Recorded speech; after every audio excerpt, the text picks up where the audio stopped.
si Ricky turun, tiba-tiba ada yang nyamperin Bang, perempuan. Perempuan itu mukanya hitam, rambutnya itu acak-acakan, jadi kayak orang gila lah. Kayak orang gila.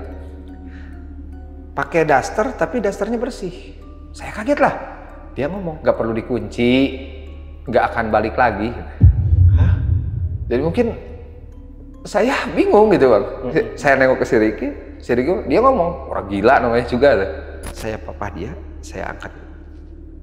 Itu sulit banget ngeberdiriin sedikit, udah bener-bener. Saya sampai ngomong, kuat. Jadi diangkat kaki itu, itu gini. Situ saya dengar orang yang ngobrol. Ada orang yang ngobrol dan suaranya jelas banget. Jadi gini, kayak ngobrol gini. Main itu jangan jauh-jauh. Tiba-tiba ada yang nyaut. Nggak apa-apa, ini mau dijadikan tumbal. Hah?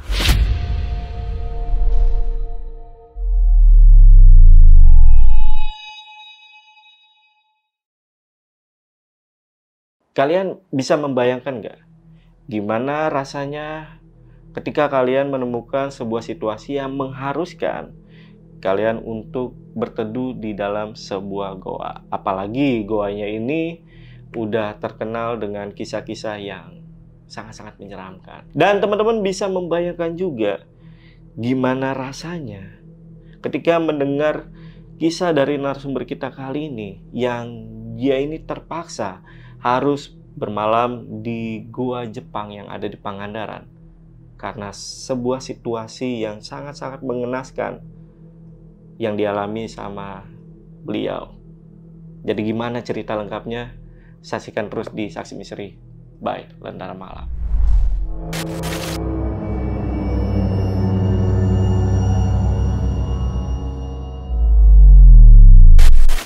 Guys, di sini udah ada narasumbernya, namanya Bang Edi. Bang Edi, apa kabar Bang? Baik. Baik ya Bang ya.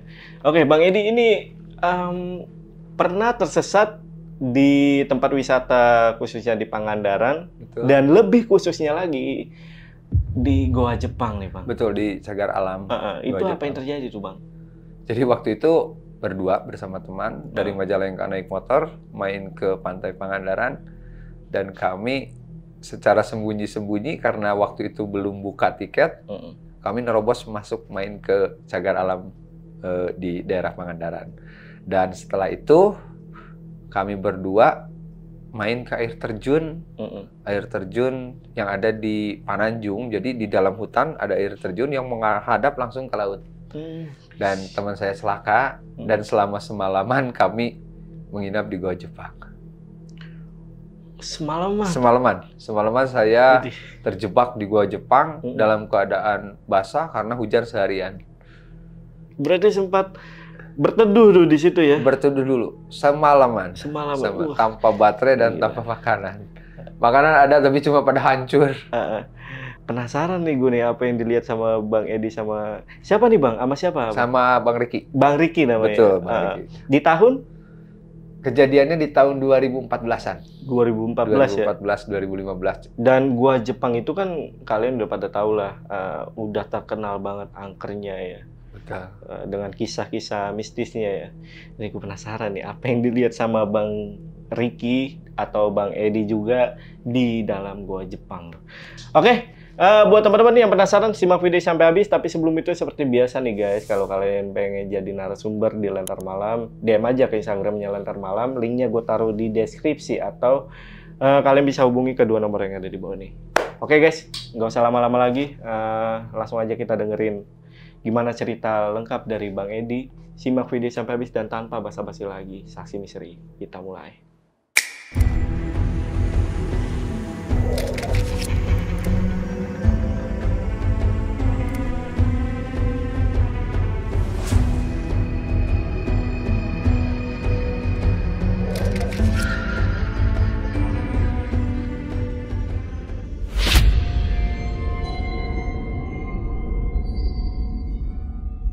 Saya ingin menceritakannya, sebenarnya agak flashback-nya itu benar-benar kerasa banget waktu itu. Jadi kerasa bangetnya pengalaman yang dialami oleh sendiri bersama seorang rekan. Jadi waktu itu kami berkunjung ke salah satu daerah wisata yang cukup besar dan cukup populer di Jawa Barat, yaitu Pantai Pangandaran. Jadi ceritanya waktu itu malam minggu, kita udah ngerencanain. Jadi ngerencanain teman saya itu namanya Ricky. Ricky orang Majalengka juga sama. Dia ngomong, malam minggu kita main ke Pangandaran yuk, katanya. Nanti kita naik motor aja berdua. Malamnya kita berarti di perjalanan, subuh kita nyampe di pantai. Seharian kita main dan kita pulang sorenya. Itu yang kami rencanakan. Singkat kata, jam 8 malam sehabis sisa, saya bersama Ricky berangkat ke Pangandaran dengan tentunya kalau naik motor saya udah pakai jaket, pakai sepatu juga. Terus kebetulan kita bawa supaya nggak banyak jajan di sana, saya itu beli makanan di jalan gitu biar ini. Di dalam perjalanan menuju Pangandaran itu berarti dari Majalengka melewati beberapa kabupaten. Ada Kabupaten Ciamis, Banjar, lalu Pangandaran. Sebenarnya ada jalan pintas menuju Pangandaran itu lewat ke Rancah, tapi karena berhubung udah malam, berangkat jam 8, udahlah kita lewat Ciamis aja. Kalau lewat Ciamis berarti jalannya agak muter nih Bang. Jadi agak melambung gitu. Tetapi rame, soalnya jalan protokol. Tapi kalau lewat Rancah lalu keluar dari Banjar, itu jalanan kebun karet. Jalan kebun karet. Nah, jadi saya memutuskan sama Ricky itu, udahlah biar kita nyari aman aja, jalur ke kanan. Kita bawa motor nggak terlalu ngebut sih Bang, pelan-pelan aja, santai. Dan akhirnya si Ricky nyerah, kita istirahat aja dulu lah katanya. Itu waktu udah menunjukkan jam 10:30 malam. Padahal baru berkendara 2 jam, tapi kalau malam itu kan dingin, terus anginnya gede banget. Jadi kami beristirahat di pom bensin di wilayah Banjar. Soalnya perjalanan naik motor itu 5-6 jam lah kalau ke Pantai Pangandaran. Lumayan jauh ya? Lumayan jauh. Nah, kami akhirnya berhenti di pom bensin tersebut. Di pom bensin, dan kebetulan kan kalau di pom bensin di rest areanya ada toilet dan ada musola nih. Dan waktu sudah malam, jadi saya pada geletak gitu tiduran di situ. Saya tertidur, kita tidur. Tiba-tiba saya kebangun Om. Kebangun, saya mimpi. Saya mimpi berenang di laut, tapi kayak ditarik gitu Bang. Jadi ada yang narik ke dalam laut sampai sesak napas lah, sampai kebangun dalam keadaan napas tuh tersenggal-senggal. Malah si Ricky ngomong, kenapa katanya, kenapa? Oh, tersedak. Saya bingung, kok saya mimpi tenggelam gitu, mimpi tenggelam di laut. Apakah ada sesuatu hal pirasat kah atau apa? Tapi saya tepis. Itu kalau nggak salah udah saya bangun itu 2:30. 2:30 kemudian udah itu kita melanjutkan lagi perjalanan. Udahlah, jangan banyak pikiran. Yang penting kita menuju Pantai Pangandarannya itu. Kemudian saya melanjutkan perjalanan. Kami sampai di Pantai Barat Pangandaran itu. Kalau Pangandaran itu kan ada 2, ada Pantai Barat sama Pantai Timur. Cuaca waktu itu karena saya ingat itu di bulan Oktober November lah istilahnya, lagi musim hujan gitu, jadi intensitasnya lagi ini. Jadi pas datang ke pantai itu cuaca nggak bagus, jadi nggak ada sunrise untuk melihat matahari, soalnya jadi nggak, kalau mau melihat matahari itu kita harus ke Pantai Timur. Nah, sementara cuaca mendung, jam 4:30 itu kelihatan, wah banyak awan, ngapainlah ke Pantai Timur, udah aja parkir di Pantai Barat. Nah, kita berjalan, kita itu terus sampai akhirnya mentok ke dekat Cagar Alam. Karena di situ ada parkiran gede kan buat mobil, bis, dan motor juga ada di situ. Waktu itu masih jam ya 4:30 lah, berarti masih belum terang, belum matahari belum ini. Saya simpan motor, parkirin motor, si Ricky turun, tiba-tiba ada yang nyamperin bang, perempuan. Perempuan itu mukanya hitam, rambutnya itu acak-acakan bang, jadi kayak orang gila lah, kayak orang gila. Pakai daster, tapi dasternya bersih. Wajah orang gila, tapi bajunya baju bagus gitu. Baju bagus. Saya kaget lah. Belum terlalu terang disamperin oleh orang. Nah, saya kira tukang parkir, Bang. Yang kan kalau di situ ada banyak warung-warung. Mungkin saja yang warung mengelola parkiran gitu. Dia ngomong pakai bahasa Sunda. Jangan, tong dikunci. Tong dikunci. Da mau baralik deui. Kawas norek baralik deui. Jadi, kalau bahasa Indonesianya mungkin nggak perlu dikunci. Nggak akan balik lagi. Hah? Jadi, kayak yang ngasih tahu nggak usah dikunci dan nggak akan balik lagi. Jadi mungkin saya bingung gitu bang. Saya nengok ke si Ricky dia ngomong orang gila namanya juga. Orang gila. Nah kita kan motor saya kunci stang, udah kunci stang karena kita bawa gembok, kita gembok depannya di rantai. Karena kalau di situ kan rawan pencurian juga nih. Saya udah rantai dan saya gembok. Sebenarnya orang tersebut masih kelihatan.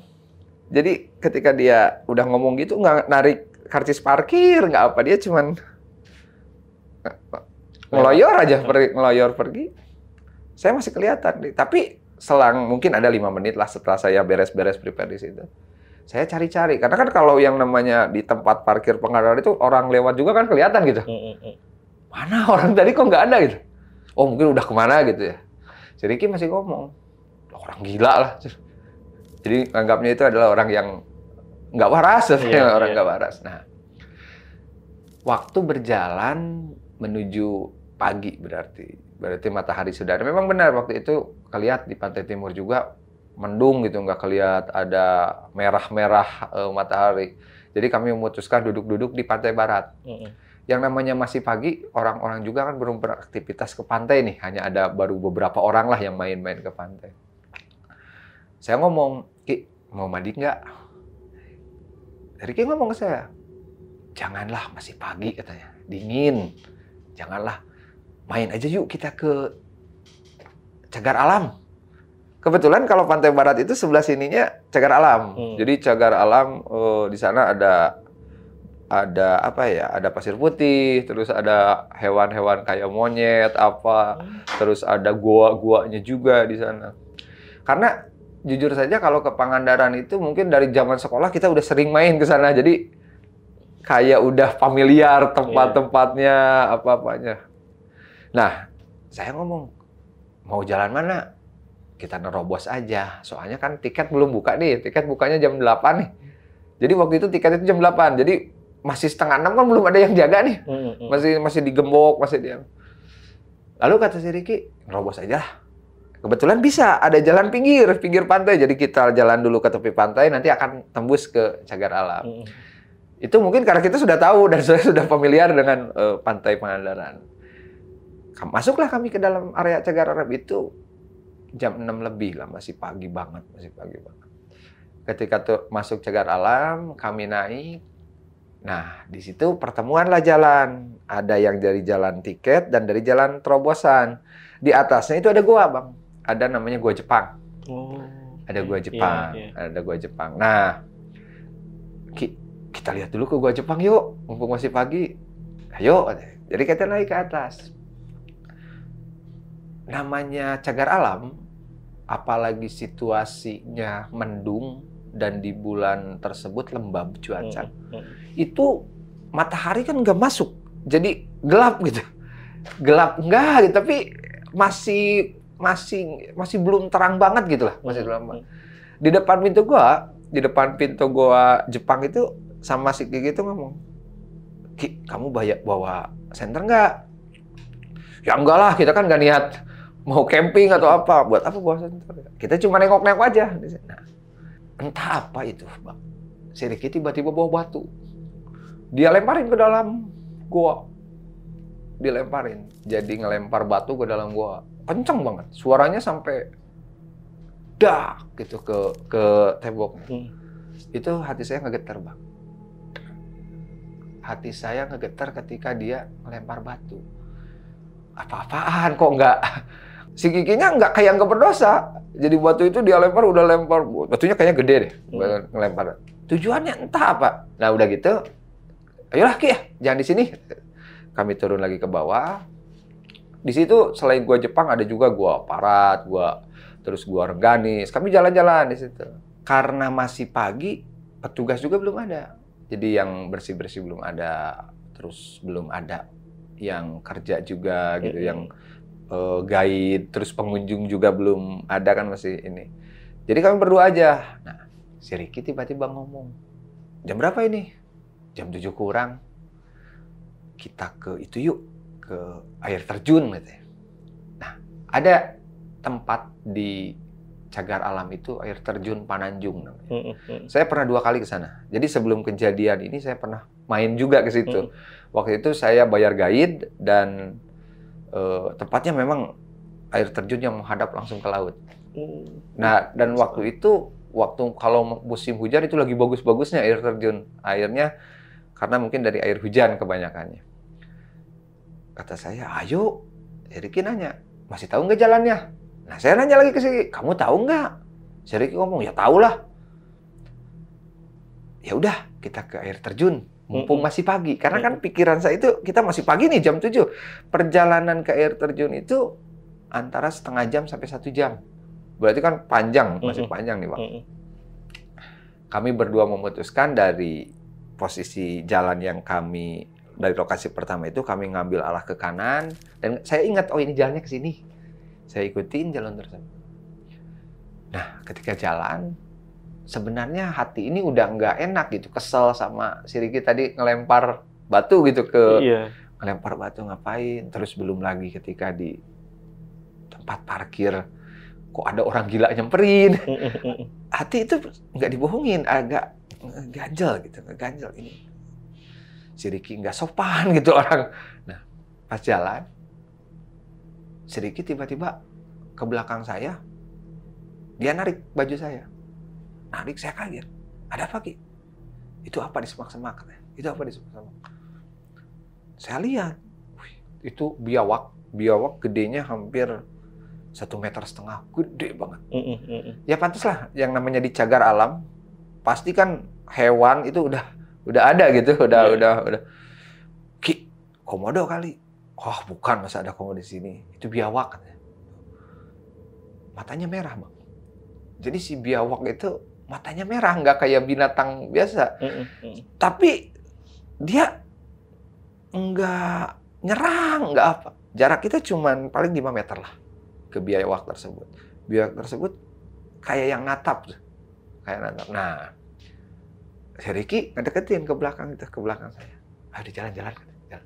Lalu saya terusin jalan. Jalan itu naik turun. Jadi naik, turun, terus landai. Sampai akhirnya saya hafal jalan itu, tahu gitu. Karena udah beberapa kali, oh ini bener jalannya ke sini. Ini jalan ke sini.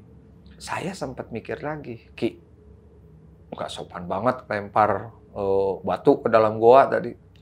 Dia cuma ngomong, wah cuma nggak apa-apa katanya. Nggak apa-apa. Ya takut ada apa-apa katanya. Enggak lah, jangan terlalu dipikirin yang kayak gitu. Ketika selama perjalanan, saya ngerasa ada yang gimana nih, kalau sama ujung mata gitu, kayak kok kayak ada yang liatin gitu, kayak apa ini gitu. Kayak kalau kita jalan di pinggir kadang ada yang gerak gitu, gerak gitu. Saya ngomong ke si Ricky, Ki, coba deh cerita di pinggir apa sih? Udahlah katanya, jangan banyak pikiran yang kayak gimana. Lanjut aja jalan, kita nggak akan nyampe-nyampe katanya. Ini mumpung masih pagi, biar nanti siang kita bisa main di pantai sepuasnya. Saya jalan terus. Tiba-tiba ketika mau masuk daerah pengamatan banteng, jadi di Cagar Alam itu ada namanya pengamatan banteng sapi Bali mungkin di situ. Saya ngedengar suara brak, nggak jauh dari saya. Brak, suara kencang banget. Saya, ini tangkal pohon runtuh atau batangnya yang jatuh gitu. Apa itu, Ki? Kaget saya. Ki lihat. Wih, ternyata lutung. monyet yang hitam itu, Iya, monyet endemik gitu. Itu gede banget Bang, segede anak kecil lah. Kayak menunjukkan ekspresi yang marah gitu. Terus nggak satu, ada 3. Yang satunya malah dia menganga Bang. Kayak ngeliatin ini taring gua gitu. Taring gua. Saya kaget. Kok kenapa hewan-hewan seperti itu malah kayak yang lihat biawak matanya kayak yang nunjukin kebencian ke saya gitu sama. Itu si Ricky nggak takut Bang dia. Dia ngambil ranting, dia lempar Bang. Jadi si lutung itu dia lempar. Itu sampai dia lari Bang. Lutung itu langsung naik ke atas pohon lagi. Khusus. Udah jangan terlalu gitu banget kata. Takut ada apa-apa. Udahlah jangan mikir apa-apa kata dia ke saya. Jangan terlalu mikir apa-apa. Ayo lanjut. Nah, ketika mau turun ke air terjun, jalanan itu curam Bang. Jadi karena kita udah naik ke atas punggungan, terus pasti turun ke air terjun itu curam banget Bang. Salah sedikit di pinggirnya udah lautan Bang. Jadi pinggirnya lautan, ini jalan menuju ke air terjun. Karena air terjun itu langsung menghadap ke laut. Jadi bukan air terjun di tengah hutan. Iya. Jadi air terjunnya itu benar-benar menghadap ke laut. Berarti otomatis kan berada di bibir pantai itu. Iya. Berada di ngarai di jurang yang benar-benar dalam Bang. Iya, bagus banget ya Ustaz. Bisa dilihat udah banyak yang ke situ Bang. Ketika saya lihat, saya salah sedikit jatuh ke bawah nih. Mati mungkin karena yang namanya batu laut itu berarti batu karang otomatis pada tajam-tajam lah. Udah pasti tajam-tajam. Nah, kita nurunin mau menuju arah ke air terjun. Ada yang manggil. Ki, katanya. Saya bingung, nanya ke si Kiki. Apa? Si Kiki malah lihat lagi ke saya. Si Ricky-nya ini lihat lagi ke saya. Apa? Siapa yang manggil? Wah, cuma pelanggaran aja. Pas turun dia ngomong, aku juga dengar ada yang manggil nama aku katanya. Itu jelas Bang. Ki. Kami turun ke bawah. Dari atas berarti kan kalau mau ke air terjun udah kelihatan itu air terjunnya. Kan udah itu. Sebab di situ ada kubangan airnya untuk air terjun turunnya. Saya turun, lihat ke situ. Suara itu kedengar lagi. Kayak dari atas manggil, Ki, tapi yang dipanggil Ki-nya aja.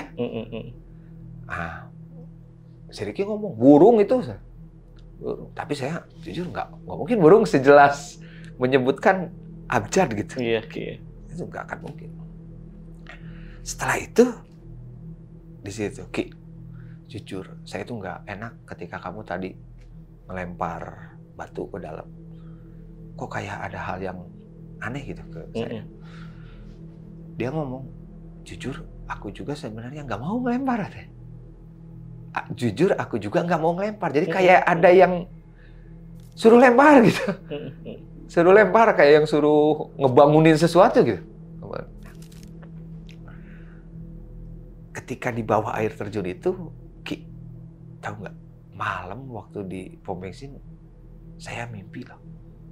Mimpi berenang dan nggak bisa naik. Nggak bisa sulit untuk naik ke atas. Sampai tahu sendiri kan saya tersedak. Dia ngomong, aku sama, tapi mimpi naik perahu katanya.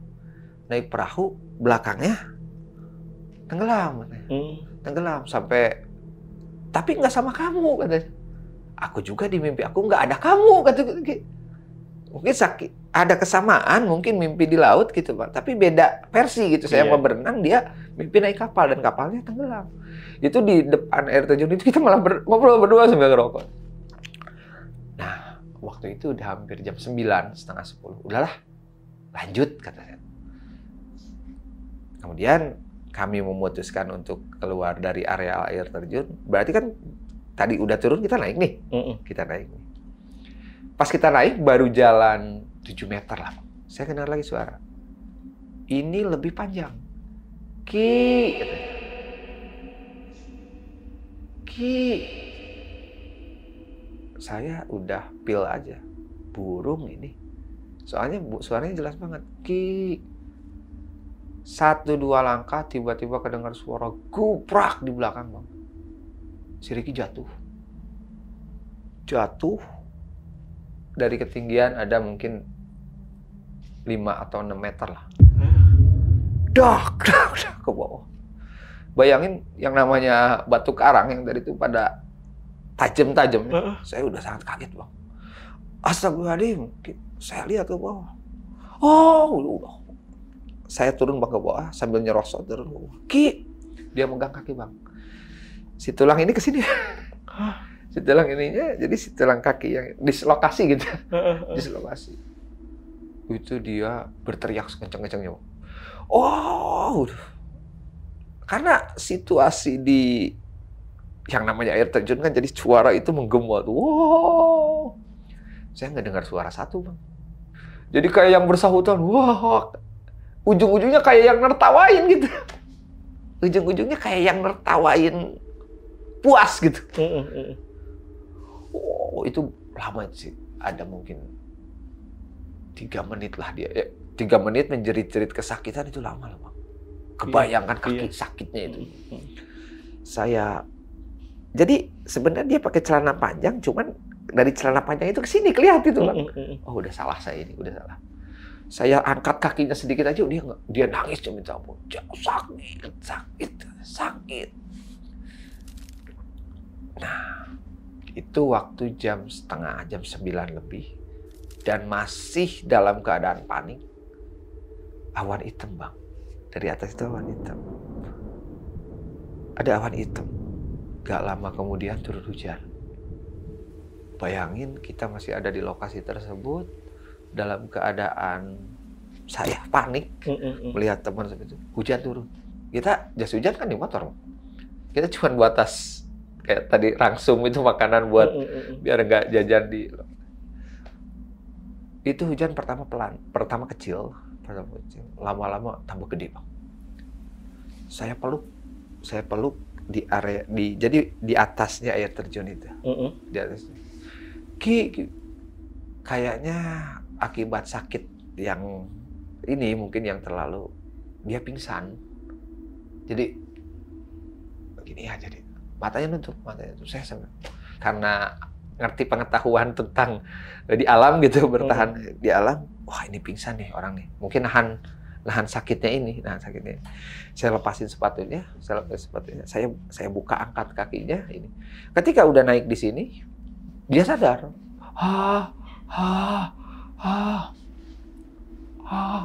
Udah ngeracau aja. Udah nggak bisa ngomong apa. Nah, saya berpikir, apa saya minta pertolongan ke atas? Si Ricky saya tinggalin di sini. Saya ngomong, Ki, aku nyari pertolongan dulu. Dia megang saya.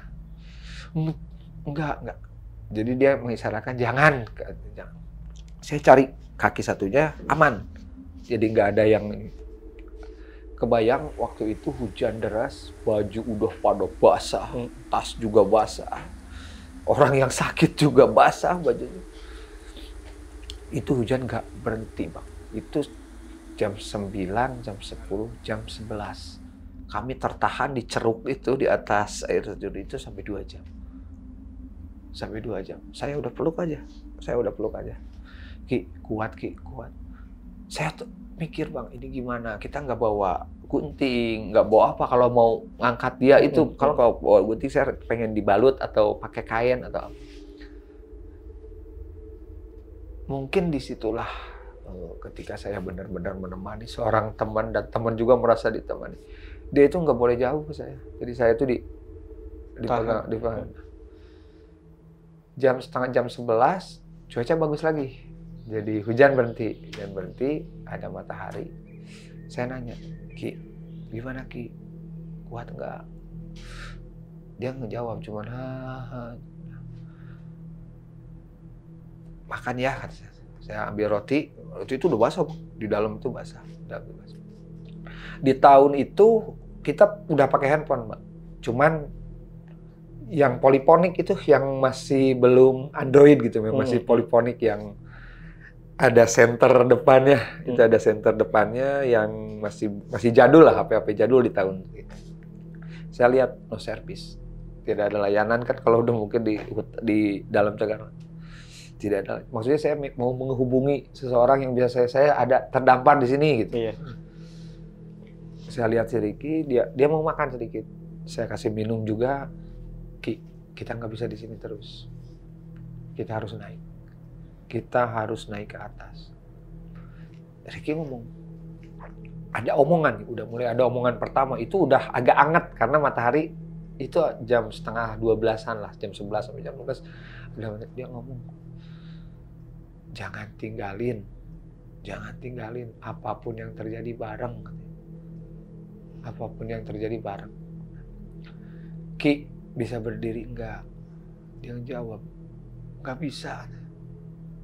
Ayo Ki, kalau enggak bisa ya gimana? Kita mau di sini terus mau gimana Ki? Saya jujur, Bang Jamal, baju basah udah dingin aja. Apalagi yang sakit.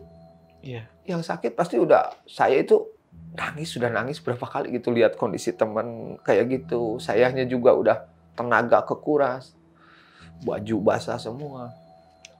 Untungnya si handphone itu berada di dalam saku kecil di dalam tas dan dimasukin ke plastik gitu. Kalau bepergian kan takut hujan, kita udah dimasukin ke kresek hitam itu udah saya lihat handphone terus. Mudah-mudahan dapat sinyal biar saya bisa menghubungi keluarga atau teman gimana. Saya ini lagi nggak ada sinyal. Ki, udah gini aja. Yuk pelan-pelan naik ke atas. Aku bopong pelan-pelan naik ke atas. Nggak mau Bang. Dia nggak mau. Ya mungkin orang sakit lah. Iya. Digerakin kaki sedikit aja udah ini. Itu jam 12, setengah 1, jam 1. Ingat saya jam 1. Saya ketika masih berada di bawah ngedengar suara yang kencang banget. Kok jadi suara yang ternyata klakson kapal. Karena kan langsung ke Samudra Indonesia dan di situ ada banyak kapal-kapal tanker yang pada lewat. Klakson kencang banget. Oh, si Ricky ngomong, sambil dia tersengal-sengal. Apaan itu? Klakson kapal, Ki. Klakson kapal. Tiba-tiba dia ngomong ini. Yuk, pelan-pelan aja naiknya. Pelan-pelan aja naiknya. Saya papah dia. Yang kejadian itu dia yang kaki kanan, Bang. Saya papah dia, saya angkat itu. Itu sulit banget ngeberdiriin sedikit udah bener-bener. Saya sampai ngomong, Ki kuat. Jadi diangkat kaki itu gini. Lunglai. Situ saya angkat dalam keadaan basah, kami basah, dia basah. Baju itu udah basah semua. Saya angkat. Satu langkah. Dia meringis. Jadi kelihatan banget kalau dia sakit itu dia ngegenggam ke saya. Ki, ayo Ki. 2:30, saya hampir 1,5 jam, saya baru naik dari air terjun ke atas yang hanya cuma 5 menit kalau turun ke bawah. Ini naik ke atas saya hampir 1,5 jam, 2:30. Jadi ada tempat yang agak landai di atas, ada. Tapi si tanahnya itu tanah porang, tanah liat gitu, tanah liat dan banyak karang-karangnya. Saya rebahin lah si Ricky di situ, duduk Ki. Sebenarnya saya juga udah capek, saya udah capek. Saya berpikir aja ya, kenapa ini kayak gini? Apa saya lari minta dulu tolong ke siapa di situ gitu.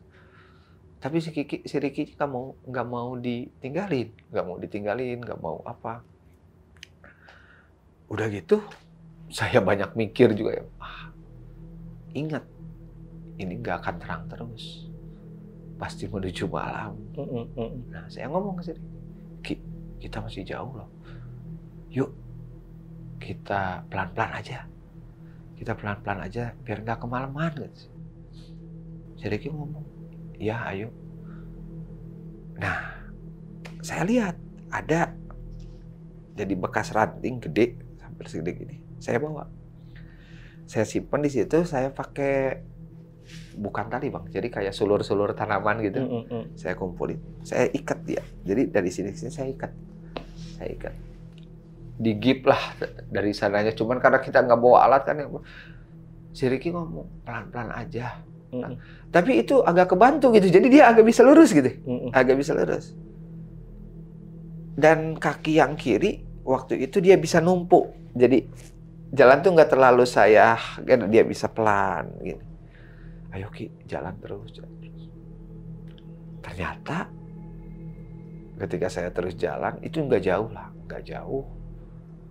Saya lihat, bukan jalan sini. Ya mungkin saking kalutnya Bang. Jadi saya itu malah tersesat. Harusnya mungkin lurus, entah ke kanan, malah saya ke kiri. Karena mungkin saking saya akibat capek, terus kondisinya udah hujan kan, jalanan udah nggak kelihat kayak yang tadi pagi. Udah. Akhirnya saya seret lagi sih. Ki, jalan mana? Dia cuman udah geleng-geleng kepala aja. Udah geleng-geleng. Saya lihat jam lagi, jam 4. Saya tahu ini masih jauh. Ini masih jauh mau ke tempat parkir. Dan saya berpikir, kenapa gini? Kok kayak gini jadi malah sengsara gitu. Tadinya kita mau, saya beristighfar, astagfirullah. Kenapa? Saya kayak baju basah Bang. Baju. Cuman karena tadi ada matahari jadi basah agak kering gitu, belum terlalu. Tapi justru yang seperti itu kan malah yang nambah dingin ke tubuh itu, malah makin nggak enak. Saya nanya, Ki, kuat nggak? Enggak, aku kayaknya nggak kuat. Dia udah ngomong gitu Bang. Tinggalin saja. Dia ngomong tinggalin saja, nyari bantuan. Nah, saya yang bingung Bang. Tadi kan bukan jalan sini, saya bilang tersesat. Kalau saya tinggalin, saya tersesat. Gimana? Iya.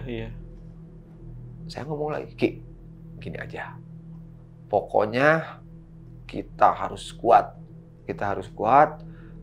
Apapun yang terjadi, berangkat bareng, pulang juga bareng. Mau apapun itu, mau ngempor, mau saya gendong, Nah, saya kepikir digendong. Cuman yang jadi masalahnya buat ngegendongnya itu sulit. Karena kan kaki digerakin sulit Bang, mau dinaikin. Terus jujur, kondisi saya sama. Karena akibat capek juga, saya udah nggak. Si Kiki ngomong, pelan-pelan aja lah, ngempor katanya. Dia ngesot Bang, jalan ngesot. Sama saya kadang-kadang berdiri, kadang-kadang saya juga merangkak. Saya ambil tangannya gini. Yang saya kaget itu ketika dia nutup mata, dan kayak yang mulutnya itu mangap, nutup, yang kayak mau. Saya itu udah kaget, ini anak mau mati gitu atau gimana. Udah, dia dalam hati udah nggak bisa. Karena saya udah tidak bisa ngambil harus apa gitu. Mau lari ke kampung, dia nggak mau ditinggalin. Terus kalau mau lari minta bantuan, kemana saya minta bantuan? Iya. Karena kan kondisi sudah seperti itu gitu. 4:30, awan datang lagi. Malah kedengar petir. Dadada. Pas petir kedua, dadada. Saya kedengar suara yang ketawa. Jadi suara perempuan yang kayak tertawa lirih gitu. Gitu. Itu pas lihat ke Siki. Jadi pas dia ketawa, saya lihat ke si Ricky. Si Ricky matanya buka langsung. Jadi kayak nunjukin dia juga ngedengar gitu Bang. Dalam sakitnya itu dia ngedengar yang, Ki, mau hujan. Yuk kita lanjut yuk. Bisa yuk Ki. Saya kasih. Kita yang penting menyampai pengamatan banteng. Sebab saya tahu di pengamatan banteng itu ada kayak dangau gitu, kayak ada gubuk gitu, bisa di situ. Tapi saya jujur juga Bang. Saya itu jalan bukan yang saya injek loh. Karena kan saya tersesat. Iya. Saya salah kan jalan, tapi saya ngikutin terus jalan itu. Ini bukan yang jalan pagi saya injak. Mau konsultasi sama si Ricky lagi kayak gitu, kita salah jalan nggak gitu kan? Itu Bang, saya terus. Bener, setengah jam setelah itu hujan turun lagi.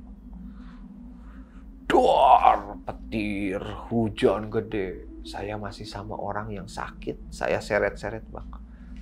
Nah, itu enggak, kenapa? Mungkin gini ya, mungkin Ricky itu udah pingsan. Sebab saya seret itu dia diam aja, Bang. Nggak kerasa sakit. Walaupun jujur, Bang, kalau saya lihat tekstur batuan karang itu kan lumayan kan kalau Iya. kalau kena ini tuh pasti udah pada gimana. Saya seret, Bang. Saya seret terus. Karena saya mikir takut keburu malam, kita mau bermalam di situ.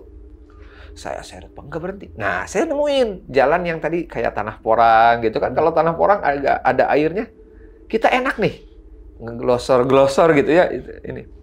Tapi saya lihat, si Ricky nggak ngomong apa-apa.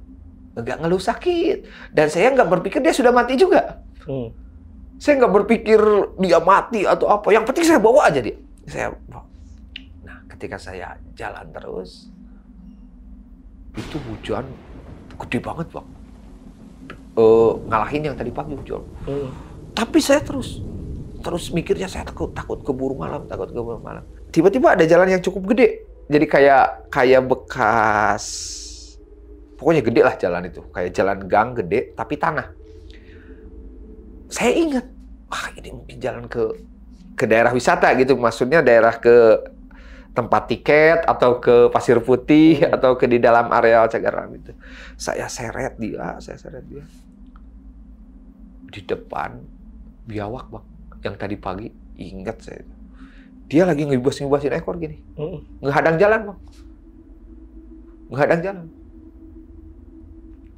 Ngehadang jalan sambil ngibas-ngibasin ekor.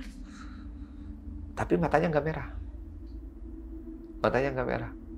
Jadi si hewan tersebut di air, dia ngibasin ekor. Itu saya berhenti dulu. Saya pegang lagi si Ricky. Ki. Pipinya saya ini ya. Dia ngomong. Pulang, Ki. Kita pulang. Ini jalan benar, Ki. Udah ngomong gitu, saya lihat biawak nggak ada, Bang. Biawaknya udah pergi. Tapi cepet banget gitu. Dengan tubuh segede gitu, nggak tahu kemana gitu.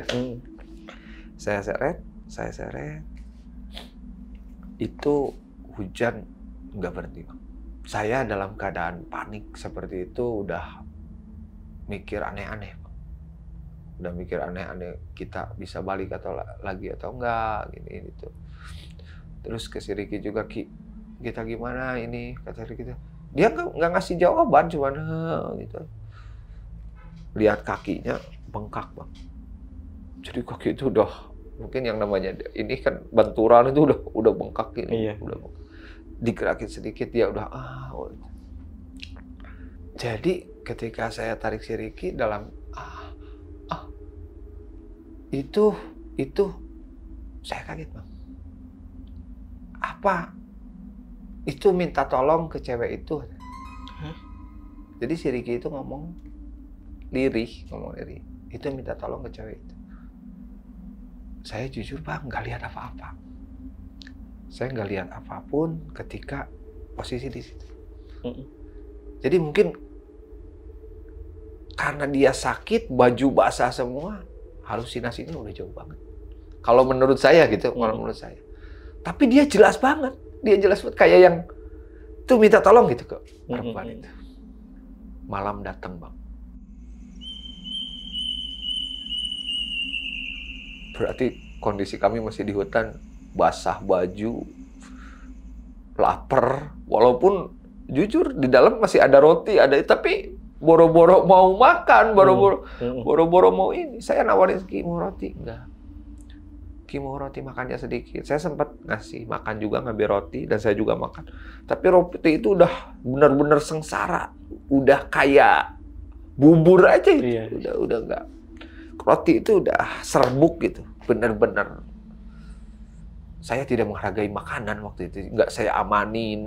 Karena saya nggak tahu bakal kejadian seperti ini. Saya ambil si Ricky lagi, pelan terus. Itu udah gelap. Saya ambil handphone yang tadi dimasukin kresek gitu. Masih no service. Tapi ada baterai kecil kan. Kalau handphone dulu itu nyalain setter, lumayan agak kelihatan gitu. Saya seret sambil terus berdoa, Bang. Allahu Akbar. Karena saya Muslim, saya terus minta, ya Allah, ampunilah saya. Itu benar-benar sengsara saya. Sengsara banget itu. Udah tenaga habis, teman kayak gitu. Nah, hujan berhenti 8:30. Hujan tiba-tiba berhenti 8:30. Angin itu benar-benar menyiksa. Dinginnya itu benar-benar kena tubuh itu nyelesep banget. Mana baju udah basah. Cuman ketika saya angkat baterai gini, lihat sekeliling. Karena tadi kan cuma banyak ke bawah gitu. Saya ingat, hafal. Oh, ini jalan ke tiket. Karena udah ada, dilihat dari kejauhan itu udah ada anak tangga. Kalau mau ke tiket di Pangandaran itu, mau keluar itu pasti ada anak tangga ke atasnya. Nah, kalau jalan terobosannya ke pinggir, ke kiri. Ini pantai, pasti kita harus lewat pantai kan. Kalau ini jalan tiket, kita bisa naik ke atas. Nah, kalau ke kanan, Gua Jepang yang tadi pagi kita datang. Saya dalam hati, alhamdulillah, udah nggak jauh. Berarti kan saya tinggal naik ke tempat tiket aja nih, ke tempat tiket aja. Ki, nyampe, kata saya tuh. Nyampe, ayo Ki, ayo. Saya tarik dia gini, ayo, katanya. Dia udah ada omongan lagi, ayo. Nggak tahu kenapa tuh. Ketika saya mau naik ke anak tangga ke atas ke arah tempat tiket, hujan turun lagi, Bang. Diiringi petir, doar, hujan gede lagi. Si Ricky ngomong, nggak kuat, udah nggak kuat, sakit, nggak kuat. Ki, berteduh dulu aja yuk, berteduh. Nah, saya ambil ke kanan, Bang, ke arah Gua Jepang. Jadi kayak ada yang ngegerakin saya untuk deketin ke Gua Jepang, Bang. Kan kalau ke tiket, berarti saya kan harus lewati anak tangga lebih sulit nih. Iya. Tapi kalau ke Gua Jepang tinggal naik Gua Jepang. Dan di situ yang namanya pasti ada, kita bisa berteduh di dalamnya gitu. Saya seret si Ricky, itu berat juga itu. Hampir 1 jam saya naikin dia sampai ke Gua Jepang. Jadi di Gua Jepang itu di depannya ada batu, lalu ada gua. Iya. Nah, saya seret dia sambil pegang handphone yang udah basah, Bang. Tapi itu HP nggak mati. Kalau HP jadul kan suka masih pada kuat gitu. Kuat dia, iya. Udah saya giniin, Bang, udah kena baju, udah dikasih. Saya jalan terus naik. Akhirnya saya nyampe di bibir pintu Gua Jepang. Saya tarik. Kayaknya di situ saya menemukan kayak apa ya? Sebuah harapan dan sebuah kekuatan ketika badan bisa nyender ke pintu gua, Bang. Bisa nyender ini. Kan tadi kesiksa banget, mana hujan, mana apa. Saya bisa nyender. Nah, nyendernya gini, Bang. Saya di dalam gua, si Ricky di luar. Jadi kan kalau menghadap ke pintu gua, berarti kan kalau pintu gua ke sini, saya ada yang ada di dalam, si Ricky yang ada di berarti menghadap ke sana. Itu kita hujan sambil nunggu hujan lebat banget itu. Di luar tuh hujan lebat banget. Ternyata di dalam gua juga bukannya enak, Bang. Karena di dalam itu basah. Si tanah itu banjir. Otomatis berarti kan kita kegenang nih. Kegenang, baju udah basah ini. Itu HP saya takut rusak gitu, Bang. Udah banyak tanah, udah saya bersihin gini. Si Ricky ngomong, saya di sebelah situ, saya di sebelah situ. Jadi maksudnya biar dia yang di dalam, saya di luar, di luar. Saya coba geser-geserin. Akhirnya ganti posisi, dia di dalam, saya yang di posisi ini. Nah, hujan sampai jam 11 malam nggak berhenti. Karena mungkin saya capek. Saya angkat tidur ayam gitu, Bang. Kayak menahan lapar, menahan dingin. Kayak yang ngantuk gimana gitu. Ngantuk, bangun lagi.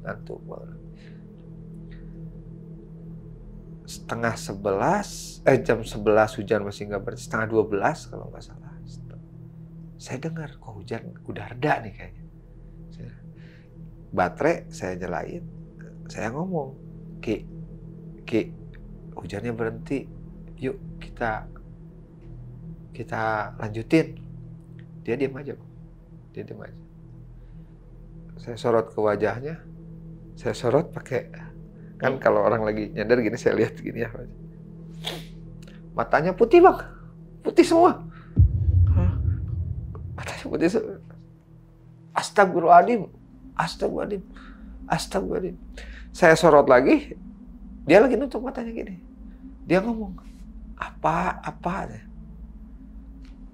Jadi pas pertama saya lihat dia matanya putih, tapi pas setelah saya lihat kedua kali dia normal lagi gitu. Dia ngomong apa. Enggak Ki, sadar Ki, sadar. Dia cuma gitu aja. Ki mau makan. Enggak. Itu bang, saya mikir perjuangan banget dari siang itu membawa orang yang kakinya dislokasi, yang tulangnya bergeser itu sakitnya pasti minta ampun. Dan apalagi saya yang bawanya aja udah seperti itu, apalagi yang ngerasainnya. Iya. Perjalanan jam 12 tengah malam, saya udah bener-bener ngantuk, capek, lapar. Saya lihat juga si Ki kondisi kayak gitu. Ki, besok aja ya pulangnya. Maksudnya besok aja turun ke tempat tiketnya. Dia cuma gitu aja bang. Dia tiba-tiba posisi gua Jepang itu kan saya ke pinggir ini gini ya bang ya, ke temboknya gini, ke betonnya. Saya dengar orang yang ngobrol bang. Ada orang yang ngobrol dan suaranya jelas banget. Jadi gini, kayak ngobrol gini. Ulin teh tong jauh-jauh. Ulin teh tong jauh-jauh. Tapi tiba-tiba ada yang nyaut. Ini pakai bahasa Sunda ya bang. Ulin teh tong jauh-jauh, tapi tiba-tiba ada yang nyaut. Nggak apa-apa, teuna naon, dadak dijieun tumbal. Apa tuh maksudnya? Jadi kalau bahasa Indonesianya, main itu jangan jauh-jauh. Tiba-tiba ada yang nyaut. Nggak apa-apa, ini mau dijadikan tumbal. Jadi saya apa si Ricky? Saya lihat ke si Ricky, dia diam aja. Jadi ketika saya lihat ke si Ricky, dia itu jelas obrolan di luar. Obrolan itu terngiang gitu bang. Suaranya cowok cewek? Cewek bang. Cewek. Suara cewek. Main itu jangan jauh-jauh. Dan yang nyautnya cewek juga bang. Nggak apa-apa. Mau dijadiin tumbal. Ya itulah bang. Jam 12 lebih, setengah 1. Saya bingung bang. Di situ bau amis. Pertama saya, ini bau apa ya? Bau amis bang. Di goa Jepang itu bau amis. Bau anyir gitu bang. Iya. Bau anyir.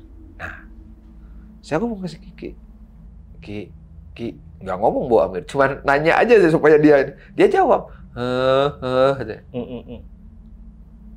Jadi bau amis makin menyengat bang. Di goa Jepang itu bau amisnya, bau anyir, amis tuh makin menyengat. Nah, apakah ini fenomena setelah hujan, tanah ngeluarin bau gitu ya kan? Yeah. Kalau tanah udah hujan. Tapi jujur, ini bukan bau tanah kan saya. Ini bau darah. Jadi kalau darah hewan dipotong itu kan baunya suka nyengat kayak gitu. Bau amis darah ini. Bau amis sesuatu yang saya di luar pemikiran saya. Ini bukan bau tanah, bukan bau bunga, bukan bau pohon, ini bau amis sesuatu. Nah, tiba-tiba kan handphone saya itu yang ada baterai itu saya suka lihat keluar, kadang-kadang ke dalam lihat keluar sambil takut juga kan, suka lihat gini bang. Pas saya giniin handphone, saya lihat ada orang di luar bang. Jadi ketika duduk Ricky di sini, saya di sini, saya lihat ke situ, ada orang di luar bang. Orangnya botak bang. Ada orang di luar botak, nggak pakai baju bang. Pendek orangnya tuh. Kayak yang lagi. Saya sempat sama baterai diginiin, saya peluk lagi. Ki, sadar Ki, sadar. Si Kiki cuma ngomong gitu aja. Gitu. Saya lihat lagi, nggak ada lagi. Apakah saya ini halusinasi hipo? Mungkin saya kan udah sangat kecapean juga. Nah, udah gitu, saya senterin lagi. Udah hampir berapa ya? 10 menit, 15 menit selesai. Saya lihatin lagi ke sana. Saya lihat perempuan, Bang. Lihat perempuan. Perempuan pakai baju hijau. Bajunya hijau, saya ingat itu pakai baju hijau. Si rambutnya itu dikedepanin tuh, kayak yang di film gitu, rambutnya ke depan gitu. Saya lihat ke si Kiki dan lihat ke itu masih ada. Ki. Si Kiki megang pundak saya, tangannya gini. Dia ngeremes gini. Ngeremes ke saya. Ngeremes kencang banget. Saya mikirnya si Ricky juga lihat gitu. Berarti kan kalau orang ini dia, saya lihat dia nggak pergi, Bang. Yang pakai baju hijau itu nggak pergi. Jadi kebetulan kalau di Gua Jepang itu di depannya itu banyak pohon-pohon kan. Dia berdiri aja gini, Bang. Tapi nggak liatin wajah dan dia diem, posisinya diem. Saya diem dan kayak yang mata nggak kelihatan, cuma rambut sama baju aja. Di situ, Bang, saya berdoa, saya kayaknya apa ya, mungkin karena diri saya kotor atau apa, itu tersiksa dengan ketakutan saya. Udah mana yang ini sakit, mana saya. Cuman saya nanya ke si Kiki itu dia cuma nyengkram aja gitu. Dia ngesiratkan, dia juga ngelihat. Itu, Bang, itu lama banget. Ada 5-10 menit nggak pergi. Nggak pergi. Ditungguin sampai. Nah, cuman gini. Ketika seseorang udah saking takut, timbulnya nekat. Iya. Timbulnya nekat dan berani, Bang. Saya ambil tanah. Saya nggak lempar, Bang. Nggak lempar ke sana. Tapi saya lempar ke depan. Jadi kayak yang frustasi gitu. Saya yang frustasi. Saya juga udah ngomong aja udah. Saya ikut ngeracau, Bang. Saking takut sudah kelewat. Saking takut sudah kelewat jadi ngeracau. Udah gak marah saya itu, Bang. Lihat teman kayak gini mana. Wah, udah kondisi sudah ini mau gimana sih? Saya sorot lagi. Saya kaget, Bang. Ada orang di luar pakai sepatu bot. Kenapa saya bisa melihat keluar? Karena kan posisi yang namanya pintu itu kayak lihat televisi kan segede gitu kotak. Kelihatan semua di itu nggak jauh, Bang. Dia bawa pisau di luar, jadi orang pakai segini. Itu kelihatannya bukan karena sinar baterai kalau menurut saya. Karena kan hujan udah berhenti, situasi walaupun di hutan, tapi karena malam itu kan ada apa ya? Berarti udah cuaca malam kan kadang-kadang suka memberi ada samar-samar gitu ya. Berarti ada samar-samar.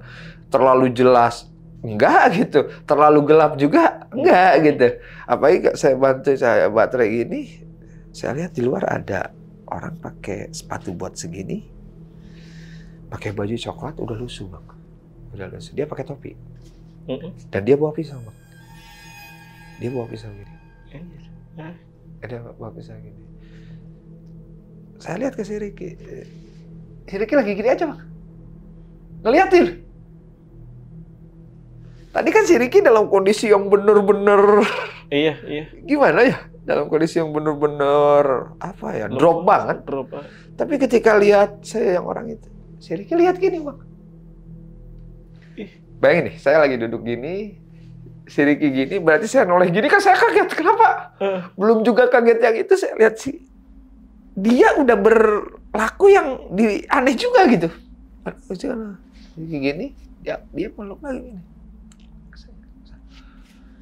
Ki istighfar, astagfirullahaladzim. Itu benar-benar tersiksa banget saya. Tapi tatapan Rizky itu juga ke itu? Ke situ, Bang. Oke. Ke makhluk itu ya? Ke makhluk itu. Oke. Ke makhluk. Malah lama dia, Bang. Dia gini, saya tarik, Bang. Peluk lagi saya. Dia gini. Antara nahan sakit dan nahan takut seperti itu. Termasuk saya juga, Bang.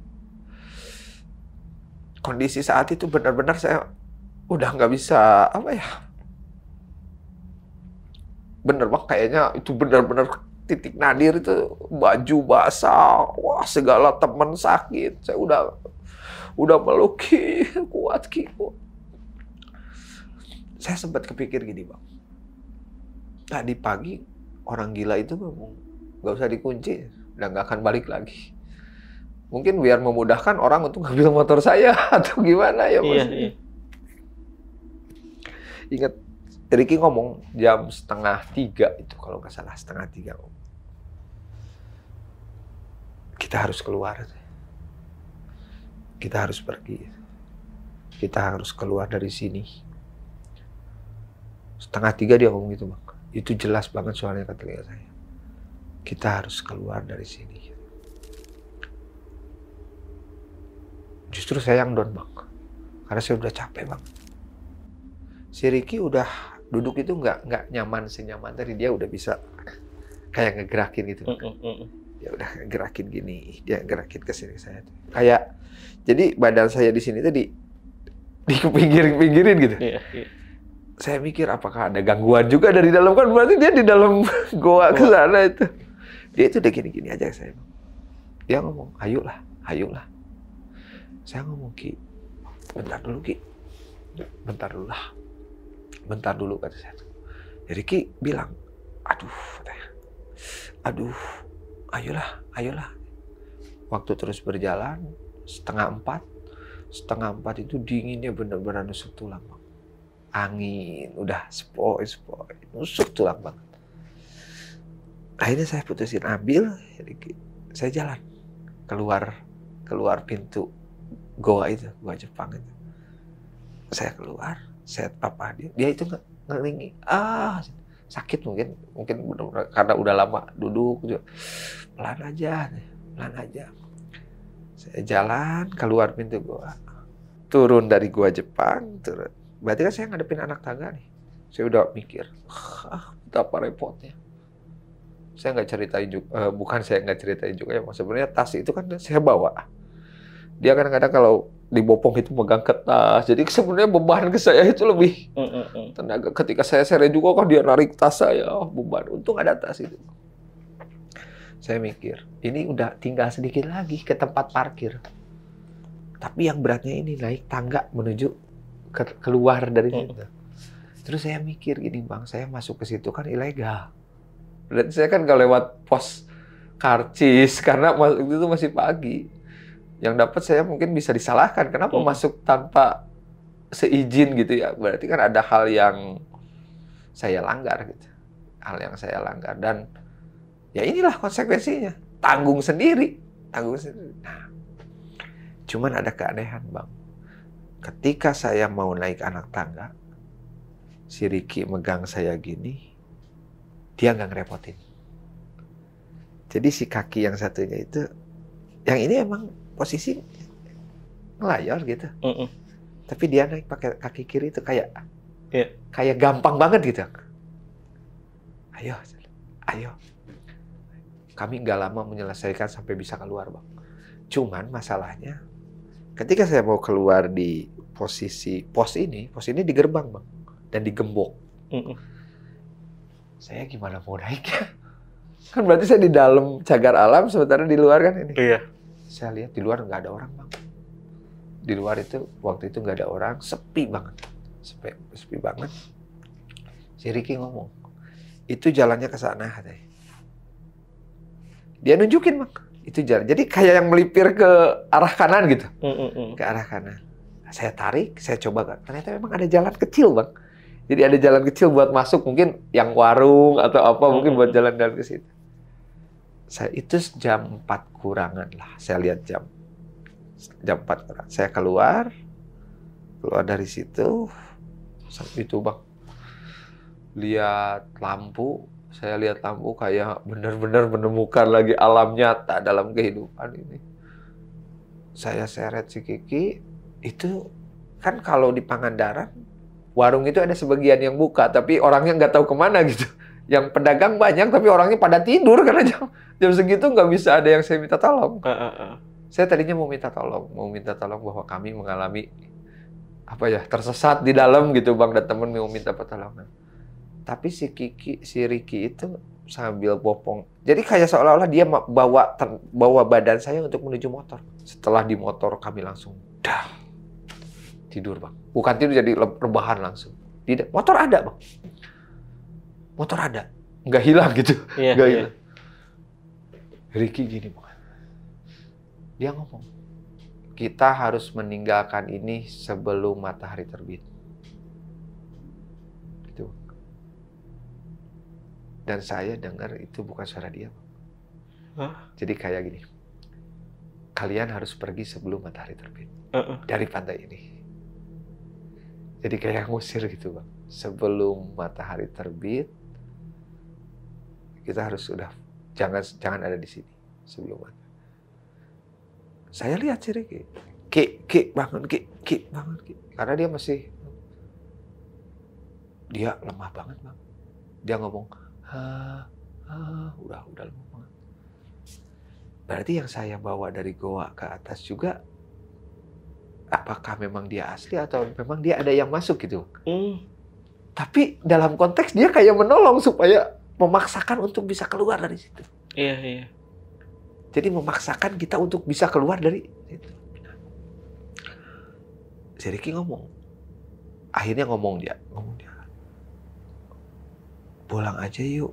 Pulang aja lah. Jadi ngajak pulang dia. Saya nyari kunci, kebetulan karena kunci itu saya simpan di tempat aman. Jadi di resleting tas itu di dalam, jadi nggak aman lah itu sih. Saya ambil kunci motor. Saya buka gembok.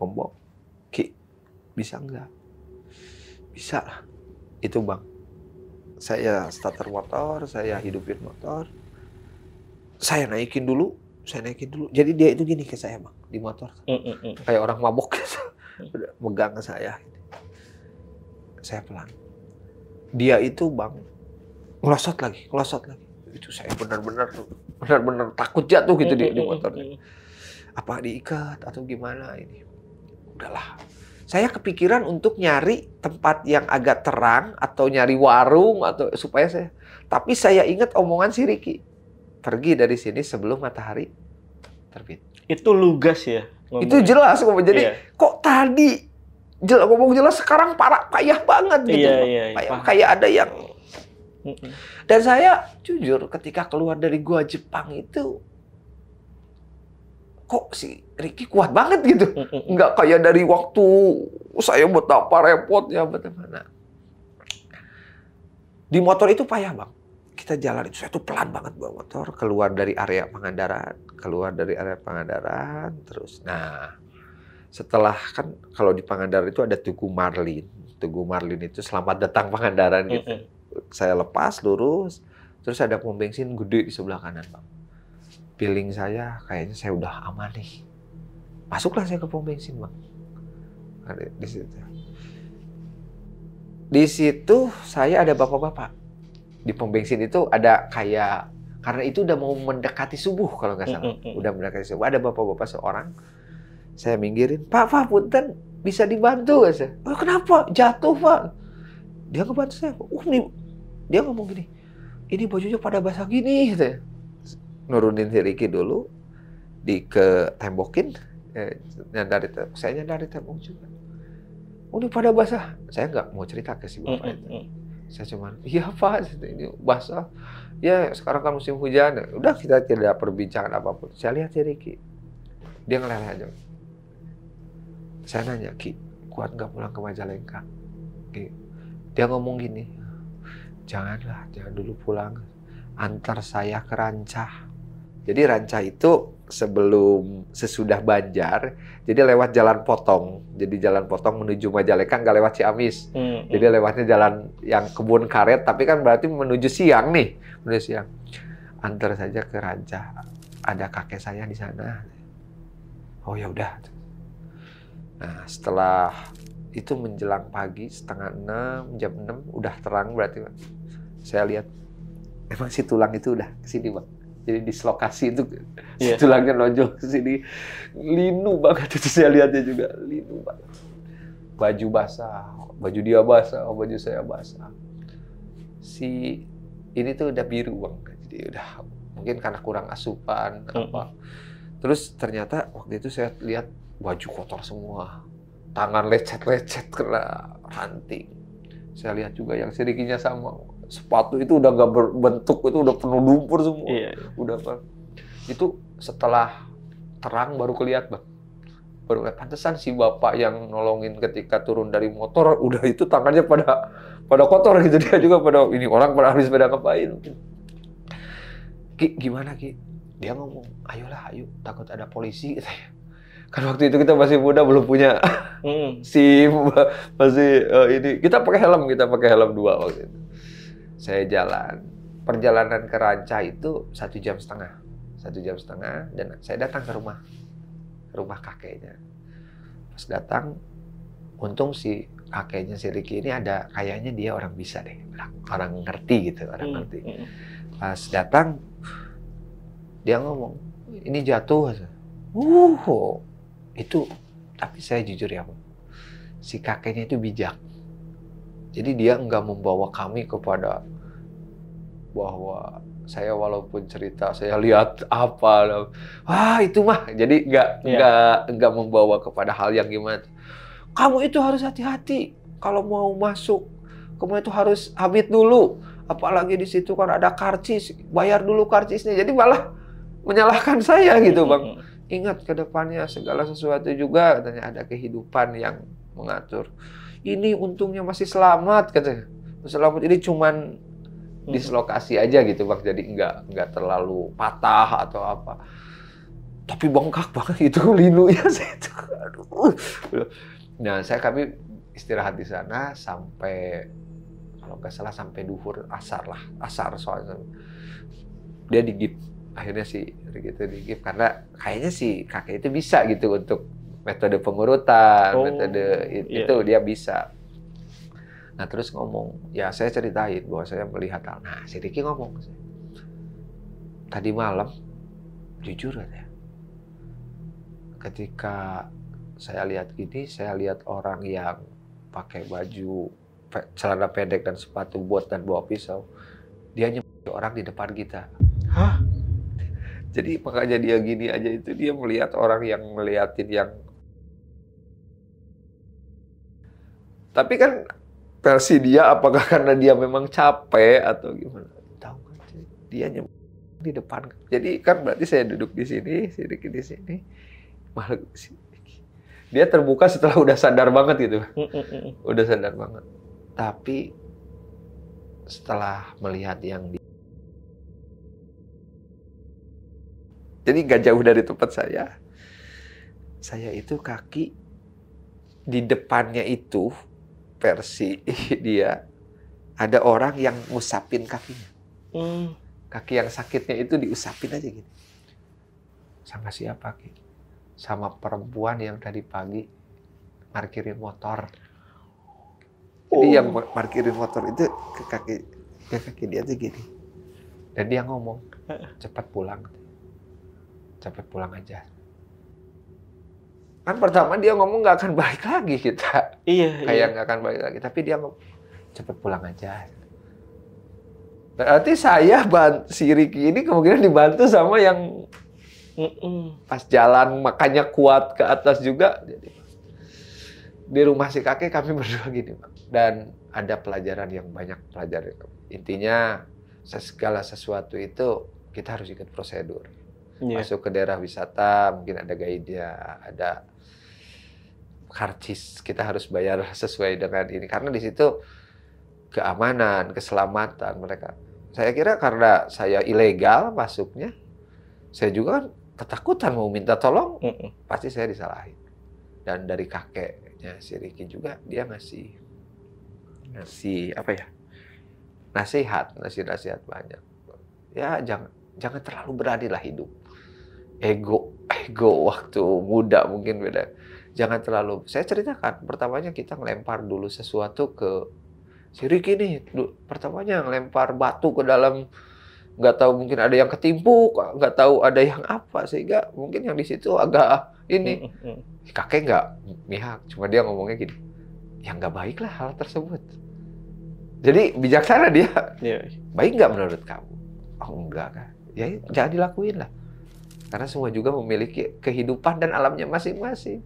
Walaupun kita apa ya istilahnya masing-masing, tapi kan ada norma yang harus kita enggak. Sementara kan ketika kami datang udah mikir wah orang jadi kita udah sompralnya itu dari karena mungkin jiwa mudanya itu Bang Jamal masih iya benar. Masih ini jadi dan si Ricky juga mengakui jujur saya mendengar suara yang manggil ketika di air terjun dan mengakibatkan jatuh.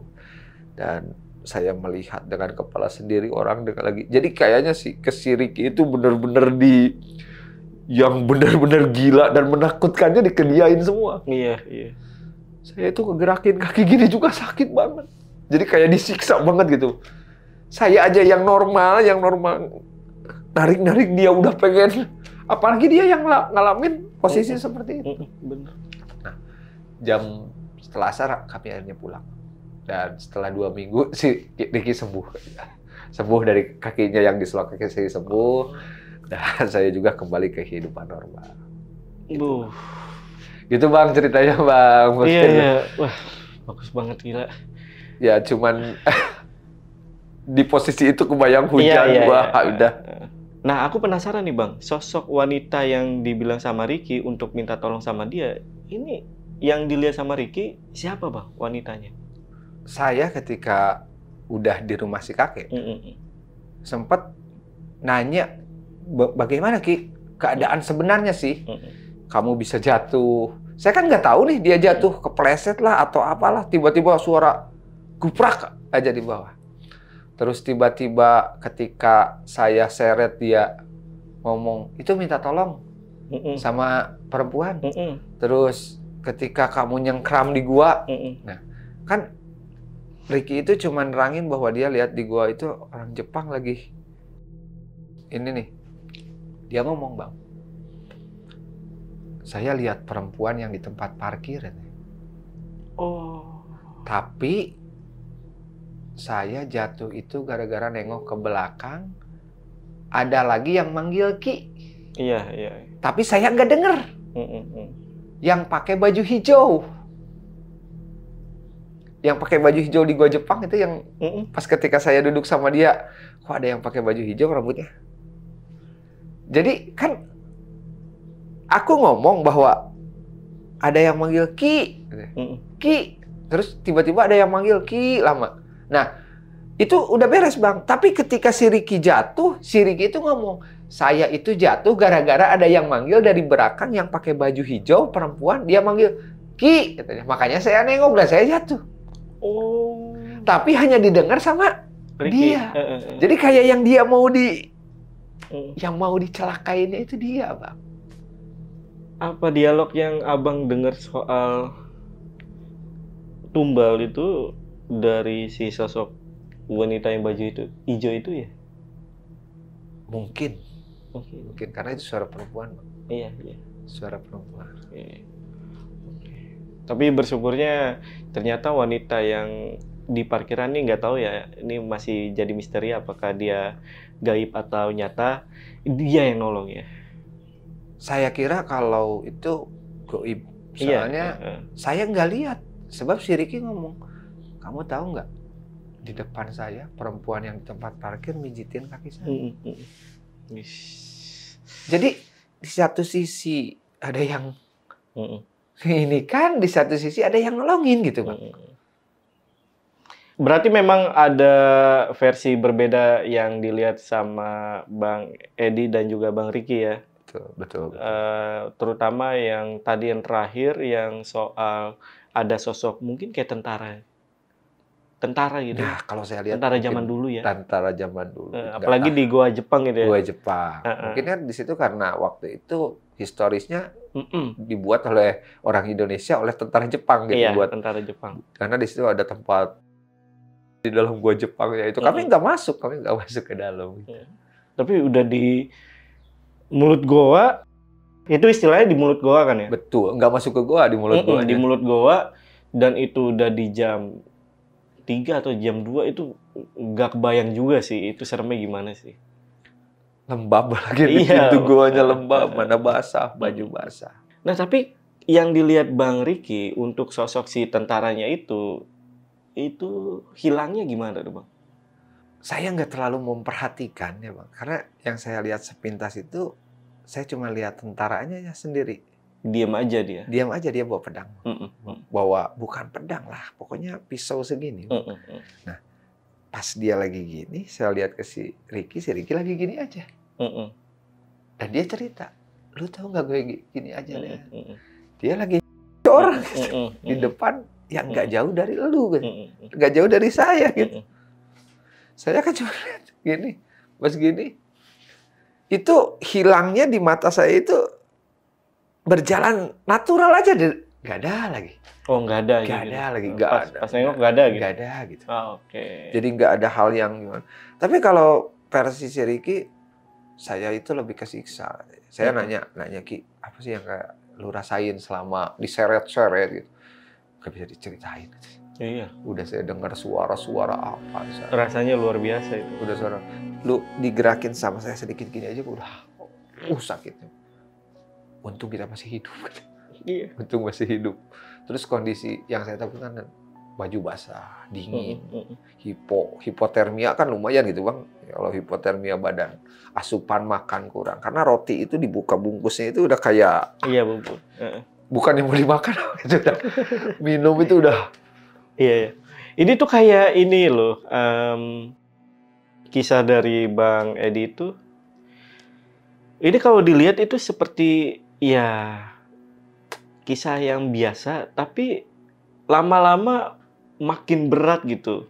Harusnya kan kenapa kita dari sudut pandang kita ya, dari sudut pandang Jamal tuh lihat harusnya kan udah bisa terselesaikan asal si Bang Riki ini sabar untuk menunggu bala bantuan Bang Edi untuk minta bantuan lah ke warga gitu. Harusnya ya, tapi karena ada keinginan Riki pada saat itu nggak mau ditinggal, ya itu yang menjadi makin berat akhirnya. Saya juga berpikir gitu ya, kenapa saya nggak minta bantuan ke atas? Iya. Tapi jujur Bang, jalan yang saya temuin juga nggak tahu bener nggak tahu nggak nantinya. Oh iya, karena lagi di posisi itu ya. Baju udah basah, nungguin seperti iya, itu.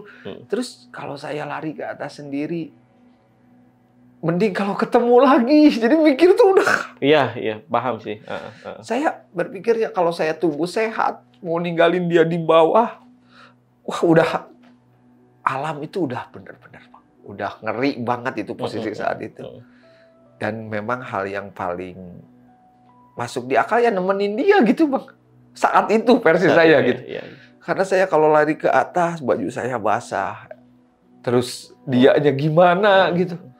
Karena saya lihat udah mungkin saking nahan sempat pingsan juga kan dia. Tapi saya ngerti kondisinya karena di kondisi itu kita tuh lagi panik, kadang kita nggak bisa berpikir jernih gitu. Betul sekali Bang. Betul sekali. Dan memang pada saat mungkin Bang Edi itu tersesat ya memang di kondisi itu sudah tidak bisa apa-apa lagi, nggak bisa ninggalin. Nah itu saya ngerti, lebih ngerti lagi sih. Betul.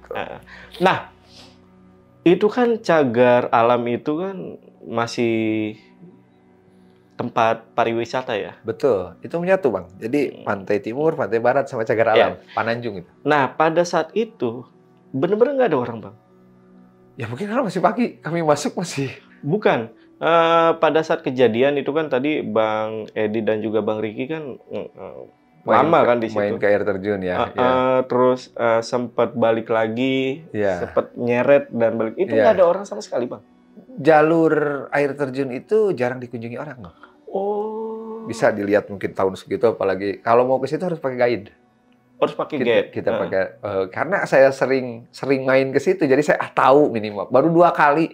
Ternyata saya tanya ke Riki, kamu pernah berapa kali ke air terjun? Baru sekali gitu. Jadi sebenarnya itu semua nekat. Nekat ya. Nekat. Tapi karena kita kan merasa masih wah kita tahu tempat jalurnya. Dan jalur air terjun itu bukan bukan apa ya, jarang orang yang main ke situ. Oh jarang. Jarang. Wah enak banget tuh. Dan itu adanya musim-musim hujan. Jadi musim hujan airnya, kalau musim kemarau itu sedikit air. nggak ada airnya malah. Malah nggak ada airnya. Malah ada. Cuman bagusnya itu dia menghadap langsung ke Iya, ke laut. Iya. Jadi si view-nya itu benar-benar bagus. Benar-benar. Oh ya, handphone saya itu hilang bang waktu itu. Di gua, berarti di gua Jepang itu nggak ada. Di gua Jepang itu udah nggak. Jadi pas terakhir udah center, si Ricky udah ayo kita naik. Nggak tahu ketinggalan, nggak tahu jatuh di gua Jepang karena saya pas waktu nyampe di pom bensin saya belum sadar ke handphone. Saya sadar-sadar udah di rumah si kakek. Ya, handphone. Ya. Oh di gua Jepang. Ya udah berarti ya. Udah liau banget. Ya, mungkin orang-orang atau teman-teman dari Pangandaran pernah nemu handphone di gua Jepang ya. Ya, bisa jadi dipakai sama tentara tadi buat nelpon siapa gitu. Ada sinyal emang bang? Ada sinyal. Ada juga lihat. Bisa jadi. Bisa jadi. Tapi pas di gua itu masih nggak ada sinyal ya bang? Nggak ada no service. Masih no service. Cagar alam sih ya. Emang agak jauh sih ke. Tapi nggak tahu sekarang ya. Ya kalau sekarang pasti kita udah beda lagi. Tapi di balik kisahnya Bang Edi dan juga Bang Ricky, gue tuh malah tertarik untuk ke sana bang. Bukan gaibnya ya, tapi lebih ke air terjun pemandangan harus ke sana, Kayak harus nyoba ya. Harus ke sana. Keren. Pokoknya nanti abang kalau turun itu hati-hati bang. Enaknya pakai guide lah. Banyak pemandu di sana yang bisa menunjukkan ke air terjun. Oh gitu. Pangandaran. Oke.